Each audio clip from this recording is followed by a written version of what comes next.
ഈശോയിൽ സ്നേഹം നിറഞ്ഞ മാതാപിതാക്കളെ, സഹോദരി സഹോദരങ്ങളെ, പുതിയൊരു പ്രഭാതത്തിനായിട്ട് നമുക്ക് ദൈവത്തിന് നന്ദി പറയാം. ഇന്ന് നമ്മൾ ശ്രവിക്കുന്ന തിരുവചന ഭാഗം സുഭാഷിതങ്ങളുടെ പുസ്തകം 27-ാം അധ്യായം 1-ാം തിരുവചനം.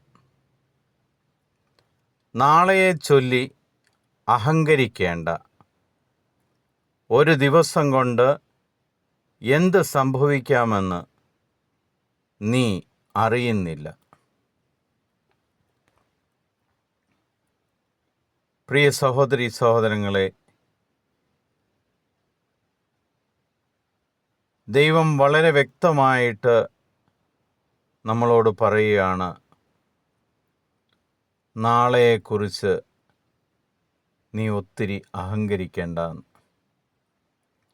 ഇന്നത്തെ ദിവസത്തെക്കുറിച്ച്, ഇന്നത്തെ ഓരോ നിമിഷങ്ങളിലും കർത്താവെ, നീ എന്നെ പരിപാലിക്കണം, നീ എന്നെ കൈപിടിച്ച് നടത്തണം എന്ന് പറയുന്നതിന് പകരം നാളെയെക്കുറിച്ച് നമ്മൾ അധികമായിട്ടൊന്നും പറയാതിരിക്കുകയും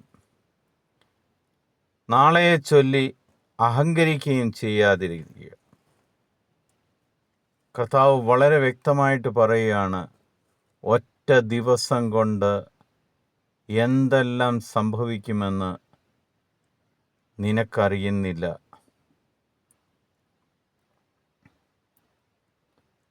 യേശു ധനികനോട് പറഞ്ഞു,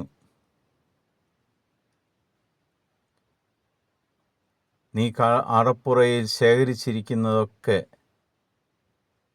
നിനക്ക് വിനിയോഗിക്കാൻ പറ്റുമോ എന്ന് അറിയത്തില്ലല്ലോ. നമ്മൾ നമ്മുടേതെന്ന് പറഞ്ഞ് കൂട്ടിവെച്ചിരിക്കുന്നത് എന്തും നാളെ എനിക്ക് ഉപയോഗിക്കാൻ പറ്റും, നാളെ ഇതിനെ കൊണ്ട് എനിക്ക് ആവശ്യമുണ്ട് എന്ന് പറയുന്നതിന് പകരം ഇന്ന് നിങ്ങളുടെ കയ്യിലുള്ളത് എന്താണേലും അത് മറ്റുള്ളവർക്ക് വേണ്ടി പങ്കുവയ്ക്കുവാൻ തുടങ്ങുക. നാളെ നമ്മൾ ഉണ്ടോ ഇല്ലയോ എന്ന് നമ്മൾക്ക് പോലും അറിയില്ല. ഈശോ പറഞ്ഞു, വയലിലെ ചെടികളെ നോക്കൂ, അവ വിതയ്ക്കുന്നില്ല, കൊയ്യുന്നില്ല, അറപ്പുരകളിൽ ശേഖരിക്കുന്നില്ല. എന്നിട്ടും പിതാവായ ദൈവം അവരെ സംരക്ഷിക്കുന്നുണ്ട്.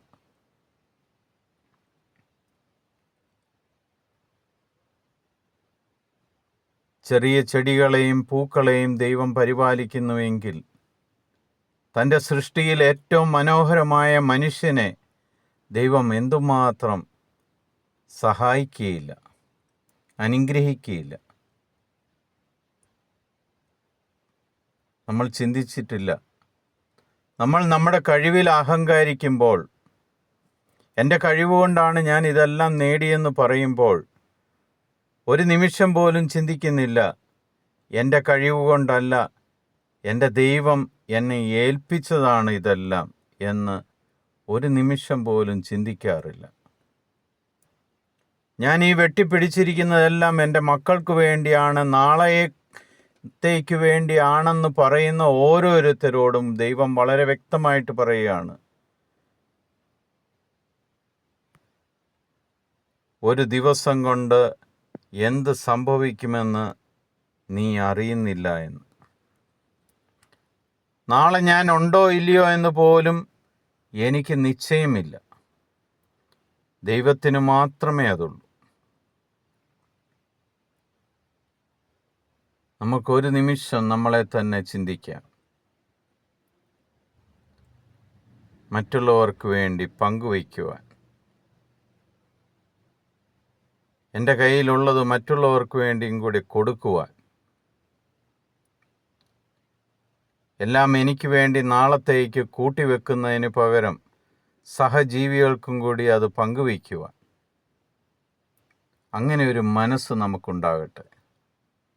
അതിന് ദൈവം നിങ്ങളെ എല്ലാവരെയും സമൃദ്ധമായിട്ട് അനുഗ്രഹിക്കട്ടെ. ആരെങ്കിലും സ്വയം അഹങ്കരിക്കുന്നുണ്ടെങ്കിൽ അത് ഈ നിമിഷം നിർത്തുക. അടുത്ത സെക്കൻഡിൽ, അടുത്ത നിമിഷം നമ്മുടെ ജീവിതത്തിൽ എന്ത് സംഭവിക്കുമെന്ന് നമുക്ക് പോലും അറിയില്ല. സർവശക്തനായ ദൈവത്തിന് മാത്രമേ അതറിയൂ. ആയതിനാൽ അഹങ്കാരം നമ്മളിൽ നിന്ന് മാറ്റുക, സ്വയം എളിമപ്പെടുക, കർത്താവിനോട് കൂടെ ആയിരിക്കുക. ദൈവം ഇന്നത്തെ ദിവസം നിങ്ങളെ സമൃദ്ധമായിട്ട് അനുഗ്രഹിക്കട്ടെ. നിങ്ങളുടെ ദിനങ്ങൾ സന്തോഷത്തിൻ്റെയും സമാധാനത്തിൻ്റെയും ദിനങ്ങളായി മാറട്ടെ എന്ന് പ്രാർത്ഥിക്കുന്നു. ക്രിസ്തുവിൻ്റെ സമാധാനം നിങ്ങളുടെ കൂടെ ഉണ്ടായിരിക്കട്ടെ. ഈശോ മിശിഹായ്ക്ക് സ്തുതിയായിരിക്കട്ടെ.